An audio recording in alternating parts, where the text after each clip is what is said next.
In the name of the Father, and of the Son, and of the Holy Spirit. Amen. Please be seated. In our sermons and in our education classes here at Christ Church, recently we've been speaking a lot about sacred words and sacred speech. These are words that connect us to God and tell the divine story that we are wrapped up in. And some of these words we're a little more comfortable with. Words like peace and joy and hope. But then there are some other words that we get a little cringy with, that we don't know exactly how to relate to. Words like sin and apocalypse and the second coming. I see some of you squirming in your seat. Perhaps it's just because we're a little warm. But I'm going to throw out another word at you to see where it lands. Evangelism. Oh, that was interesting. We have some feelings that come along with that word, right? Some good, some kind of a little pushback.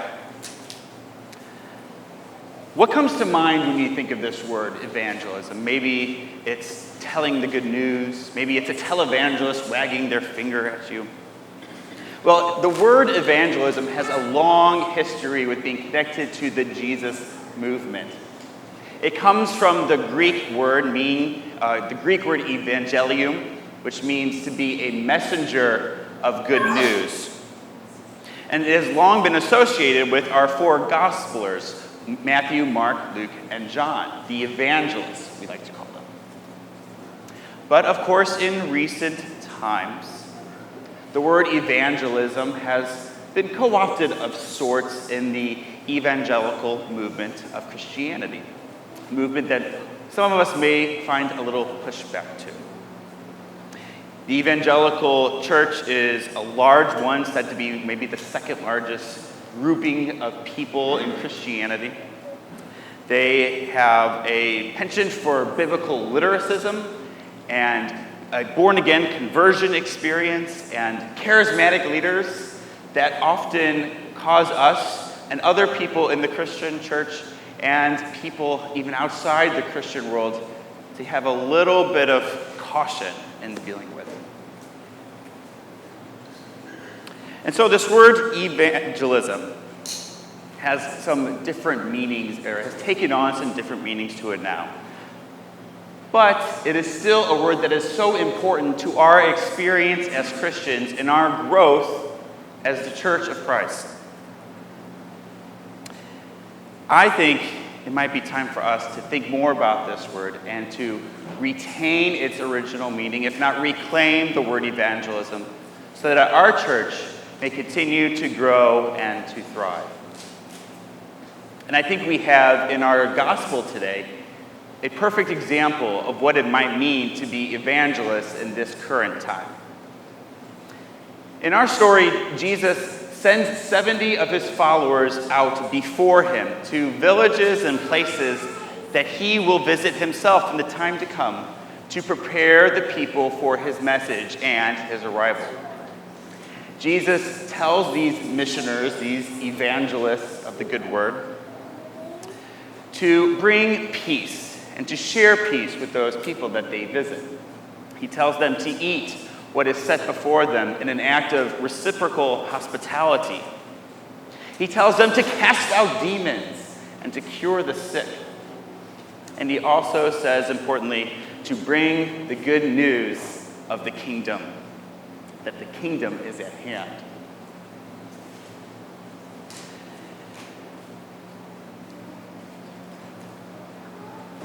Jesus knows that this is a challenging thing to do, to go to a place where you're not known, to go to people you do not know, and to share your experience of Jesus Christ. He even has two claims or two phrases that have kind of stuck around with us to this day from the story about how hard it is to do this work. He says he is sending them out like sheep amidst the wolves, and that the harvest is plenty, but the laborers are few. But I think we can look at this story and start to reclaim evangelism for what we can do for our church. Because it is a vulnerable thing that we're trying to do. Jesus asks us to be vulnerable. He asks us to be humble when we do this work, just as he asked the missioners and the evangelists that he sent out that day. But he also tells them to go with confidence and with joy, and that's how they return to Jesus. And I think these are some of the 4 marks of evangelism that we can understand as we look to reclaim that word.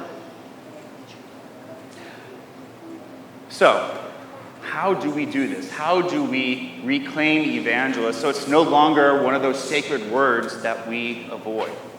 How do we become effective evangelists ourselves so that we can continue to tell people about the love of God found in Jesus Christ, the love of God found here in Christ's church? Well, we, like the disciples of that day, must become vulnerable to sharing our story of the love of God and our experience of Jesus Christ with others. And again, I know this can be a challenging and kind of scary thing to do. But you probably, in some ways, maybe do it already. Have you ever told someone about one of our sermons that have come from this pulpit? Have you ever experienced the beauty of holiness in this place through our choir's sound and through our stained glass windows? Is that something that brings you here every Sunday, that you tell other people about in your daily life? You know, you can share our sermons. Literally, they're filmed. They're put online. You can share those out into the world. Even better, you can bring someone to church to experience God's grace for themselves. It's scary. I know it's scary, but it's something that in our vulnerability and sharing, we find a connection and a strength. We can also, like the apostles, bring peace and reciprocate hospitality. And a key part of that is listening and listening to others. Listening to where God's voice is in this community and in the people in your life. Listening to when they open up to you that this is a conversation of faith that they're wanting to maybe have with you. Or, on the other hand, maybe when it's time to not have that conversation. And finally, we, like the apostles, can pray. Now, we can't probably cure demons, cast out demons or cure the sick. And if you can, come talk to me because we have a lot of work to do. But in a similar fashion, and I'm going to kind of think of the curing of the sick in this way, we can pray with people and for people. I can't tell you how many times, even before I was a priest, that people would, in conversation, share something about their lives that was on their heart, something that was causing them trouble. Maybe it was a relationship that was strained, or maybe it was a health problem that they or a family member was experiencing. Now, this might be a radical thing to do, but maybe the next time you're in that moment with someone, if it feels like the right thing, is to ask them if they would like a prayer. Ask them if they would like you to say something in prayer for them in that moment. And you may get a yes, you may get a no. Keep them in your hearts. Keep them. Pray for them. And even in that moment, if you are able to pray with them, that is a vulnerable moment of sharing that brings you closer to someone and shares your experience of faith with them in a way that is approachable and wanted. And so, evangelism, it's kind of a scary thing. We've come to realize that. It is a vulnerable thing. Putting ourselves out there, sharing our faith experience with other people. Jesus knows this. He says he is sending you out like sheep amongst the wolves. He says the harvest is plenty, but the laborers are few. But in this vulnerability of sharing our faith story with other people, we find strength. We show strength. and we invite people into this life of faith that has so moved us to be here on a hot July summer day. You know, the church 2,000 years ago was founded when someone told someone else about the love of Jesus Christ. So I'm asking you to do the same thing so that our church here can continue to grow and to thrive. Tell someone about the good news of the love of God found in Jesus Christ, found here at Christ Church. Amen.